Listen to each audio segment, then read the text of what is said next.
into another episode of Tally Stakes. Remember to like, subscribe, share.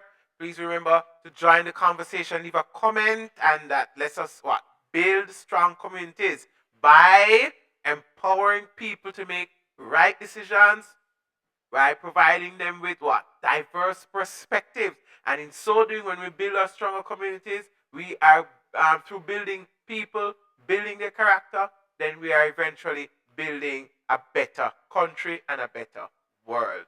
All right, today we are going to be talking about unusual USAID.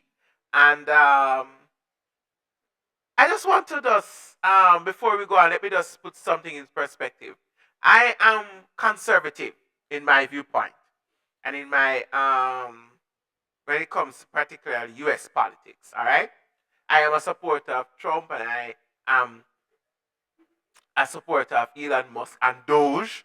All right. I like audits. I think audits must be every day, every time. Audits must be in Jamaica, at our workplace, everywhere, every single where. Audit. Audit is something that we must embrace. We must hug up. We must sit beside us because it will make us better. All right. But I cannot understand the response of some of the people on the left when it comes to this issue of USAID. All right. Yes, USAID do some good stuff too. But John Kennedy is going to share with us some of the unusual spending that has been going on at USAID. All right, let's get right into it from Mr. Kennedy. Mr. President. Senator from Georgia. Thank you, Mr. President. I yield 30 minutes of my post-cloture debate time on the vote nomination to Senator Merkley and 30 minutes of my post-cloture debate time on the vote nomination to Senator Schumer. The senator has that right. Thank you, Mr. Chairman. Mr. President.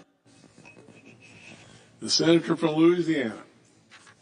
Thank you, Mr. President. Mr. President, I have 8 requests for committees to meet during today's session of the Senate. They have the approval of the majority and minority leaders. Duly noted.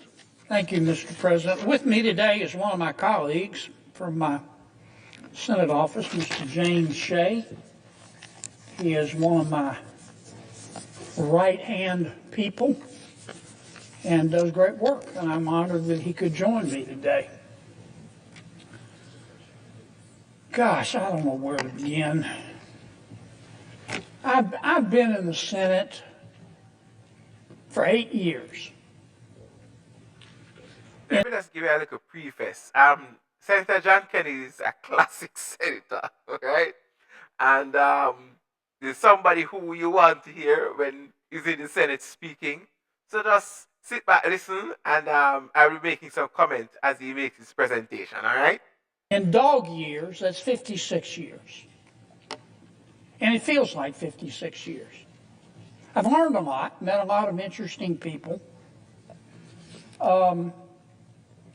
Before I got here, everybody told me about the Washington bubble. And I said, how serious could they be? Well, it's true. There is a Washington bubble. This place is different. It's in its own way, sometimes disappointing, sometimes refreshing. It is deeply weird. For one thing, common sense is illegal in Washington. It's illegal. For another thing, I've discovered that this is a town of very frustrated ex-class presidents. And bureaucrats.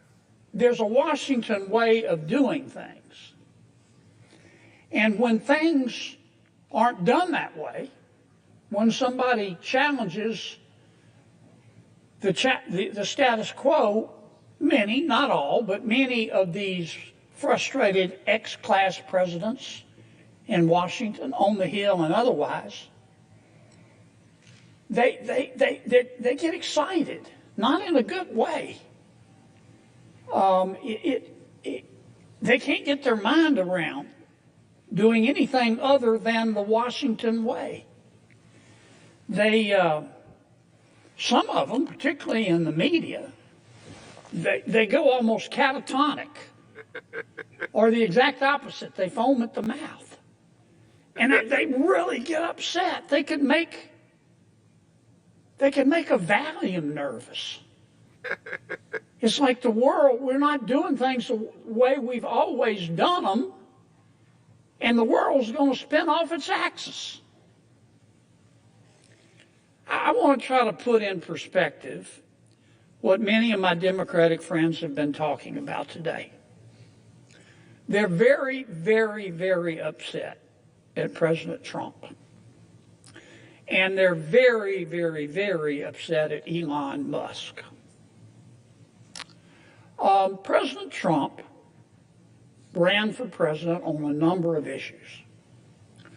One of the issues he ran on, he said it almost every day. He said, if you elect me president, I'm going to go through the entire budget and review all the spending, line by line. I will vote in Jamaica for anyone who says to me that they're going to go through the budget line for line and give me a doge. Because that's what Jamaica needs. I don't know if we can manage hearing what our money has been spent, but boy, we need some sort of doge. We are to embrace audit. Audit must be a part of our culture. We are to love audit, all right? Audit, audit, audit, audit. If I heard him say that once, I heard him say it 1,000 times. And that's what he's been doing. He went out and appointed, through an executive order, Elon Musk, who some people like him, some don't, but he's not a dummy. He's a very successful business person. He's got a top secret security clearance. President Trump issued an executive order, and he turned to Mr. Musk, and he said, Mr. Musk, I want you to do for me what I said I was going to do in the election. I want you to go through all the spending, line by line. Now, let me ask you something, Mr. President. How are you going to review the spending without reviewing the spending? How are you going to audit the spending by an agency without auditing the agency? That's what I mean when I say common sense is illegal in Washington, D.C. Simply, they don't want the spending to be audited. Because their argument is that if Elon Musk gets access to their data, then he's going to use it somehow and become rich. That has not been explained. I do not know if they think that Elon Musk is going to take their data and then sell it to somebody or broker their data. But let us say that Elon Musk is going to take their data and broker their data, right? What about the person there now who has access to that data? Can they not take the data as well with the same security clearance and access and broker the data? It just doesn't make any sense. And is it that Elon Musk has a data brokerage contract or something? Why he would be more interested to broker the data than the bureaucrats who currently have access to that data? Not making any sense to me. They just do not want the spending to be audited. That's what Mr. Musk is doing. He's put together a crackerjack team, and they're going through everybody's spending line by line, item by item. And my Democratic colleagues are very, very, very upset. And they've been very eloquent. They've talked about the process, and President Trump's executive order supposedly violates the Constitution. And they've accused Mr. Musk of having conflicts of interest. And so I've heard people say he's sitting over there with a notepad copying down everybody's Social Security number, and he's going to go use it to make money.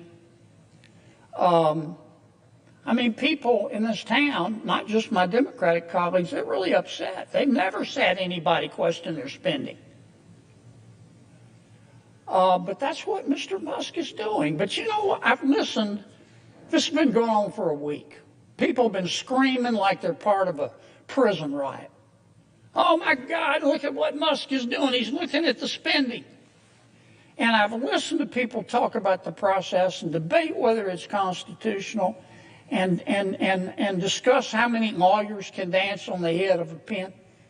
But you know what? I haven't heard one single person who's upset with President Trump or Mr. Musk talk about what he's found. And that is part of my biggest issue with the position of the left. I don't hear anyone talking about what they have found. About they need to say to me if this spending is okay. They are not touching that issue at all, none whatsoever. They are prepared now to go and try to find some other spending that Elon Musk may or may not have had, some contract that Biden would have given to him of $400 million for Teslas. Which, by the way, the government didn't follow up on. So, they are not willing to talk about this. They need to. For me, I am prepared to sit down with somebody on the left, a Democrat, for them to explain to me why this spending that Senator is going to describe right now, why this spending is important and why they need this spending at USAID. They don't want to talk about the spending porn, the waste of taxpayer money that he's found. I mean, that's the point of all this. I tell you who is interested. The American people.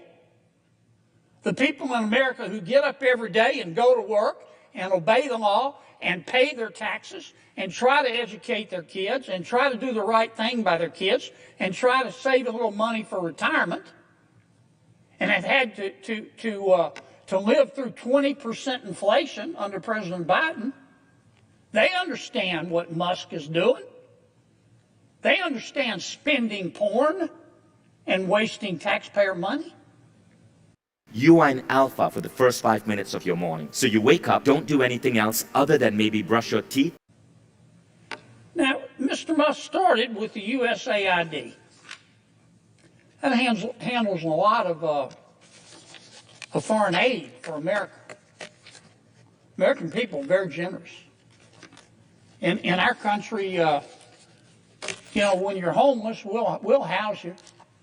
When you're hungry, we'll feed you. In our country, when you're too poor to be sick, we'll pay for your doctor. And we send a lot of money overseas to help our world's neighbors. And the USAID is in charge, in large part, of that. Yeah, it's very important to point out that USAID does good work. So do not go away with the impression that they do not make some good spending. But amid or in relation to the other spending, the unusual spending that they do, the list is so bizarre that it clouds the good spending and the good investments that they make. So this is the issue, and really and truly, the conversation now must center on the spending itself. We don't want to hear any foolishness about one is going to take over and all stuff. Tell me about the spending. Is the spending okay? But I'll tell you what Mr. Musk discovered. I find it fascinating. He discovered that the American taxpayers are giving money to Afghanistan. He found that we are giving money to Yemen. He found that we are giving money to Syria. I didn't know that. Some of our foreign aid is going to Yemen, Afghanistan, Syria. He found that the USAID has 10,000 people, 10,000 people, employees. And every year they give away $40 billion. Mr. Musk also found, and I'm not saying that all of this money is wasteful. I'm not. Some of this money, I'm sure, does some good. That's why Secretary Rubio is going to revamp the department and separate the good from the bad. But this is the kind of stuff Mr. Musk found. He found that the USAID gave money to support electric vehicles in Vietnam. Our money, taxpayer money. He found that USAID gave money to a transgender clinic in India. I didn't know that. I bet the American people didn't know that. He found that the USAID gave $1.5 million to a Serbian LGBTQ group called Grupa Izladaji. I probably mispronounced that. My apologies. Anyway, they got $1.5 million to, quote, advance diversity, equity, and inclusion in Serbia's workplaces and business communities. Hey, my English not so good. Do you mean my English isn't very good? Yes. I need a different YouTube. What else did Mr. Musk found that my colleagues don't want to talk about? Well, he reviewed a study and then went and checked it. The study was done by the Middle East Forum. They found that USAID spent $164 million to support radical organizations around the world. We're not talking Cub Scout troops here. We're talking about radical organizations around the world. They gave $122 million of that to groups aligned with foreign terrorist organizations. Our taxpayer money. According to this report in Mr. Musk, the USAID has given millions of dollars to, quote, organizations in Gaza controlled by Hamas. Why aren't my colleagues talking about that? Recipients of the money, they found, have, quote, called for their lands to be cleansed from the impurity of Jews. That's what we're giving foreign aid to. What else? I'm not going to spend my whole time talking about this, but nobody else is talking about it. They're just talking about the process and Mr. Musk, and he's a mean guy, and he shouldn't be looking at our spending. Well, he is. And I kind of find what he's found out interesting. He found that we gave $2 million, USAID did, for sex changes in Guatemala.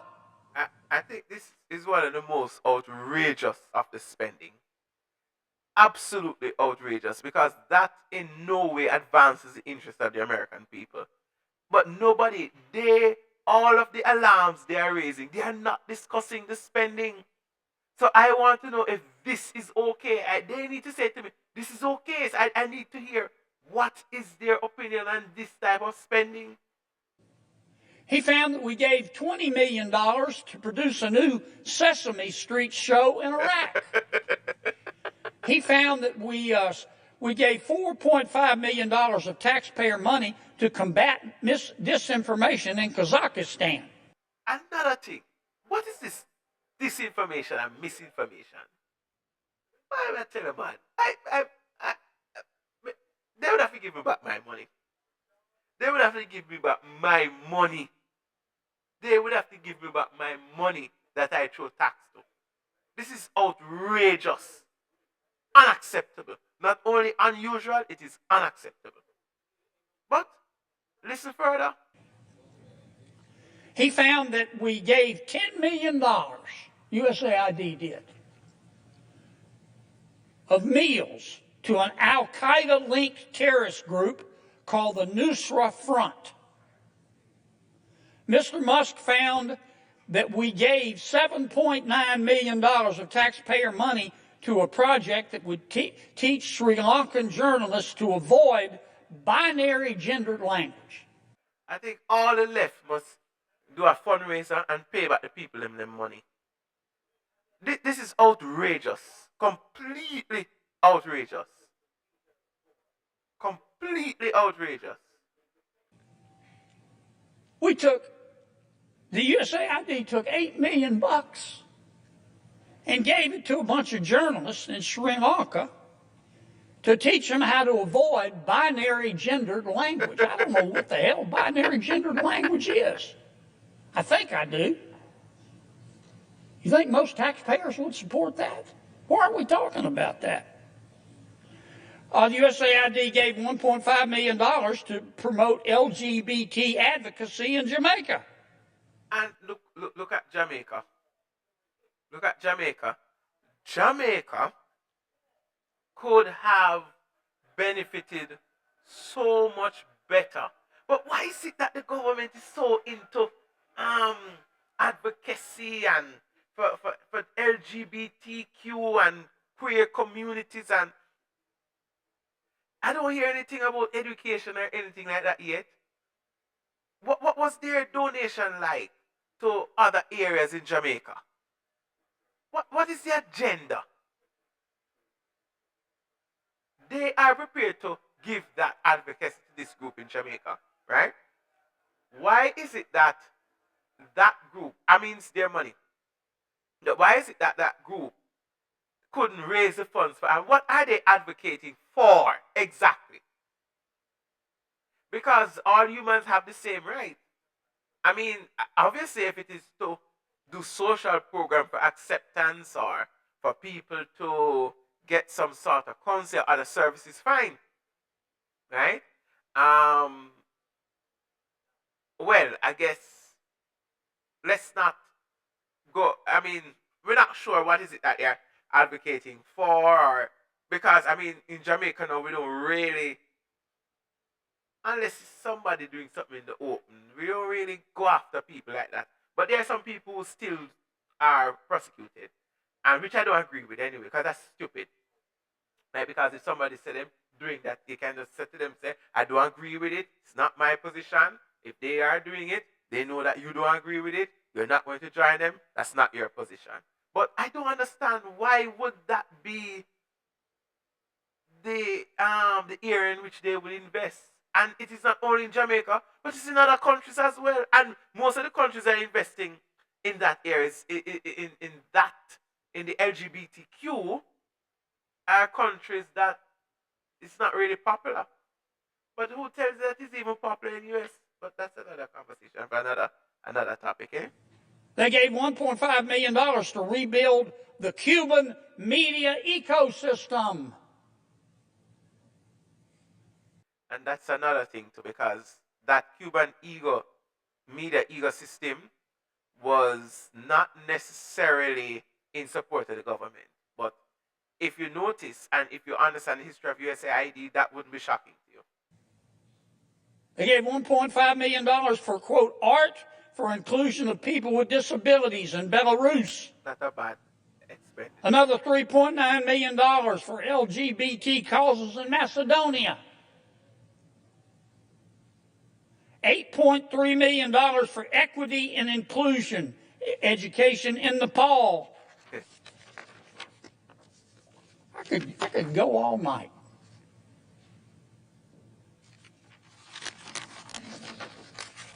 And many of my colleagues are upset. They're really mad at Mr. Musk. Hell, I think we ought to give him a medal. All he's doing is what President Trump said he was going to do. You see, this is, I don't understand. I don't understand. If I couldn't imagine being a taxpayer and being told that my hard working money was given to these things, I couldn't manage it. They would have to give me back my money. And you know, I keep on have to remind myself that we don't have that opportunity out here in Jamaica yet, and I couldn't imagine what would be the details of our spending. So we need a Doge, because perhaps when we hear what we are spending on and how much we are spending and things for, we probably will go into the streets, because there are people who are working very hard, who have to make heavy sacrifices. They have to watch the tax come out of their pay. People have to be conscionable. And you know that people are not working hard for their money to go towards this garbage. Why would you use the taxpayer money? Why not use money from other sources? Why not raise funds to advance your own political ideas? Why not use your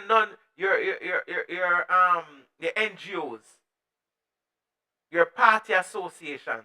Why would you go into taxpayers' money to do this? And people have to make a lot of sacrifices, and they have to watch their tax come out of their pay. And sometimes they have to do so in depression. And you're talking about having Sesame Street? But what kind of they will have to give them back my money. And they are to give back the people their money. It is outrageous. Absolutely outrageous. And sometimes you cannot seem to understand the left and what they are thinking. Why should all of us pay for this? Why is it that it's your idea, it's your belief, this is what you want to push? Why not raise funds from your grassroots or from the people in your circle that share your belief? But you know, I have a feeling that the money don't go to some of these items are ridiculous stuff. And probably they are even fictitious, but they are continuing the investigations. But I am telling you, man, this does not make any sense whatsoever. Unusual USAID. When I consider the left and think about the left, it reminds me of the governor of the leftist state, California. And I don't know. Gavin is very interesting. Gavin is something else, right? Gavin is really something else. But there's a nice little song that sums up the left, how they manage, how they how their attitude to governance. And I think this song sums it up best. All right. This is a portrayal of Mr. Gavin Newsom's response to the flames in California. All right. So let's hear this take here.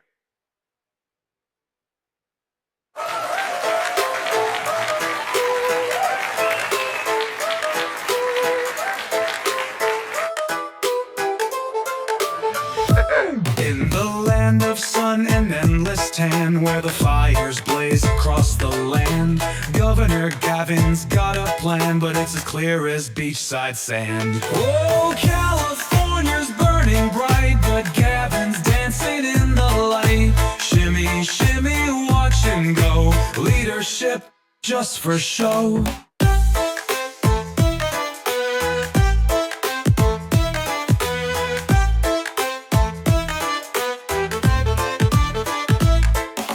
Budget cuts to firefight crews, pouring cash in green pursuits. Hydrants dry, the flames advance. Gavin's doing his little dance. Oh, California's burning bright, but Gavin's dancing in the light. Shimmy, shimmy, watch him go. Leadership just for show.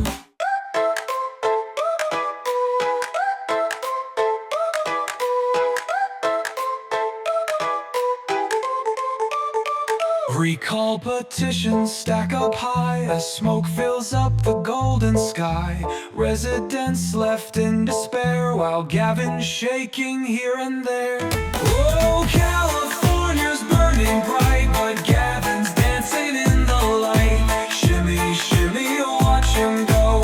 Leadership just for show.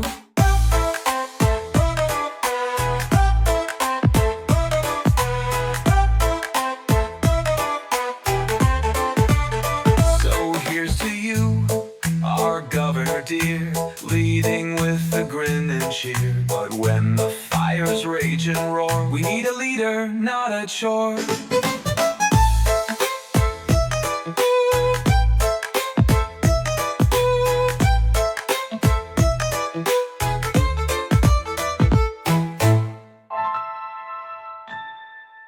Budget cuts to firefight crews, pouring cash in green pursuits.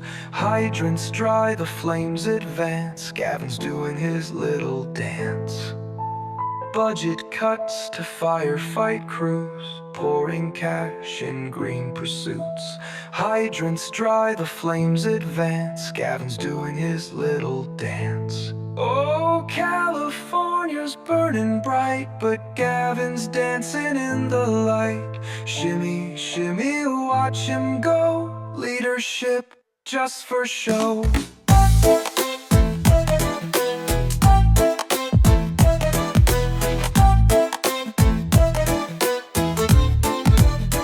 So here's to you, our governor dear, leading with a grin and cheer. But when the fires rage and roar, we need a leader, not a chore.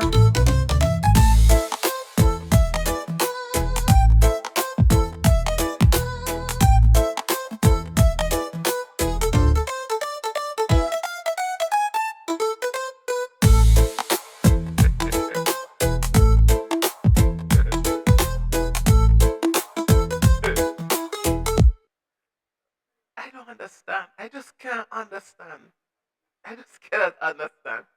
Why would you spend and put so much money in these other things like green pursuits and smelled fish and its basic infrastructure for firefighters and the hydrant, no water in the hydrant, no. I, I don't know. I don't know. I don't know. I would need somebody on the left to sit down and explain it to me because I would think that you need to have California being a fire prone area, you need to have water in the hydrants, you need to have these things. But why these guys are very much into spending and putting all the resources into all of the social other program that they have conceived of, and it's just not it. You cannot you if you are not able to balance the both things, right?